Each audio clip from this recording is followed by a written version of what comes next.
Alright, I'm pretty sure some of you are familiar with this movie. You got School Days. School Days is a musical drama that is centered around a homecoming weekend at a fictional, historically black college called Mission College.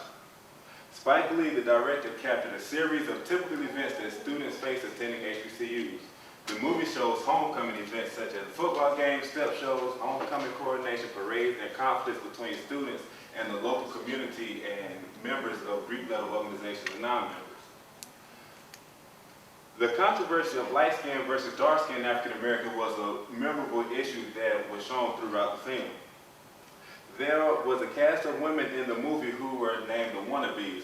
They were all portrayed with lighter skin, with long straight hair and more quote-unquote in-style modern fashion sense. Then there was a cast of the darker skinned women who were called the jigaboos. As we all know, jigaboos was a derogatory term for black people. Their hair was short.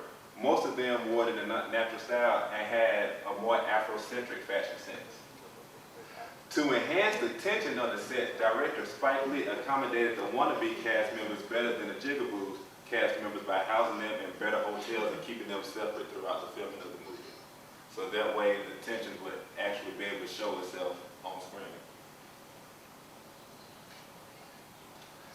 Here we're going to go back to early Hollywood. We have Miss Dorothy Dandridge pictured here.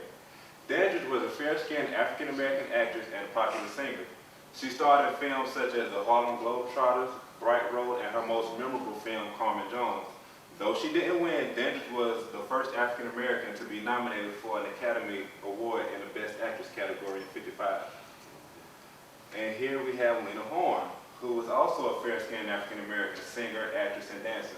In the late 1930s and 40s, she starred in movies with lead roles in all-black cast and a mixed cast of black and white. Her works include The Duke is Tops, Cabin in the Sky, and Stormy Weather, which was her signature role of the movie. Now we're going to go to our darker skinned actresses. We have Butterfly McQueen. McQueen was a darker skinned African American actress known for her high-pitched squeaky voice. I don't know if y'all know her or heard of her, but her voice actually sounded like the Chipmunks. That was how high her voice really was. Her works include Going with the Wind, Mildred Pierce, and Duel in the Sun. McQueen also found work on a radio station, a radio programming starring as a maid in the name of the program was Jack Benny. And here we have Hattie McDaniels, another darker skinned African American actress. She has played in films such as The Little Colonel, Alice Adams, and the most famous role as Mammy in Gone with the Wind, which she won an Academy Award for Best Supporting Actress, thus making her the first African American to win an Academy Award. The difference between these actresses that we just talked about, the lighter skinned actresses during the 30s, 40s, and 50s were able to play a variety of roles, including leads in all black casts and mixed casts. The darker skinned actresses could only play maids or servants, even if it was on the radio. Brother Dr. DuBois, I thought this was interesting. I learned some interesting stuff doing this. You know, we all know Dr. Dr. W.E.B. Du Bois, who was an educated black activist, historian, and writer. He was also the first African American to receive a PhD from Harvard. He, along with Caucasian liberalists and other fair-skinned African Americans, created the National Association for the Advancement of Colored People, also known as NAACP, in 1909. According to some current scholars today, Dr. Du Bois was known as a light-skinned supremacist. He had a viewpoint of the lighter you are, the better off in society you will be. The Crisis was a magazine that Du Bois and NAACP created in 1910. The average monthly sales reached 30,000 in 1915. Sometimes members of the NAACP board questioned the methods of Du Bois he used to promote the magazine. In his magazine, the cover frequently showcased lighter-skinned African-American women on the cover. That caused a lot of controversy within the African-American community. And now, remember, this was started in 1909, the early 1900s. So that's when the light-skinned versus dark-skinned thing was at its peak in the African-American community. We have the pictures of the NAACP founders. I do know the two on the end, Ida B. Wells and Du Bois are black. The three on the end, they look like they could have some black in them. I'm not sure. Henry Massapouts look like he's white. But these are the founders. Those two on the end are Jewish. Jewish.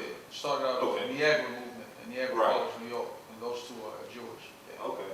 Because I knew there was some Jewish that he worked with a lot. Started off as a Niagara movement in Niagara Falls, New York.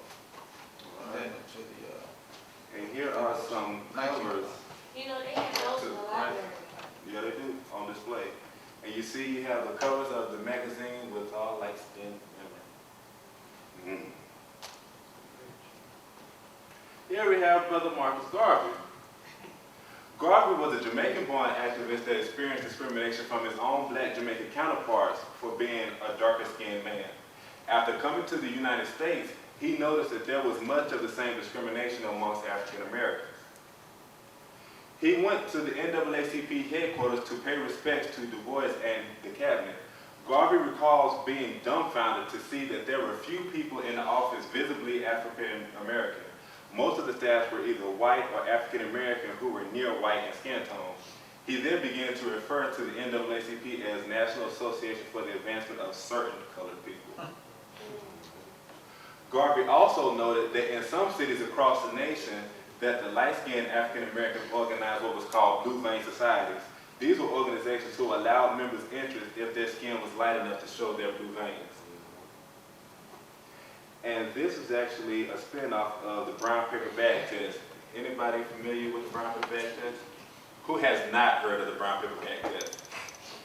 Okay, I got you. Oh, okay. Go, you got it? You got real prompt. You want to say what you got to say? No, I mean, but, okay, because a lot of the fraternities and sororities did this, the brown paper bag test. Like, if you were darker than the paper bag, you were not chosen. And it's predominantly, I'm not saying that the AKAs are the only one that did it, but you predominantly hear about them doing it, but it wasn't just female organizations, it was male organizations as well. Put paper bag up, if you were not lighter, the same complexion of other paper bag, or lighter than paper bag, you could not get in. And supposedly speaking, these organizations were made for black people, right? But you tell me that dark-skinned people can't get into the organization. So it's that the whole society thing, what society is teaching you is, you see how it dribbles down to the black community. I'm done, because I got real crump. Yeah, You did. All right.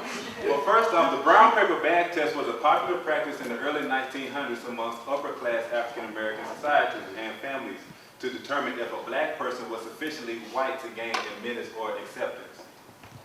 If you were the same complexion as a bag or lighter, you were accepted. If you were darker than a bag, then you were rejected.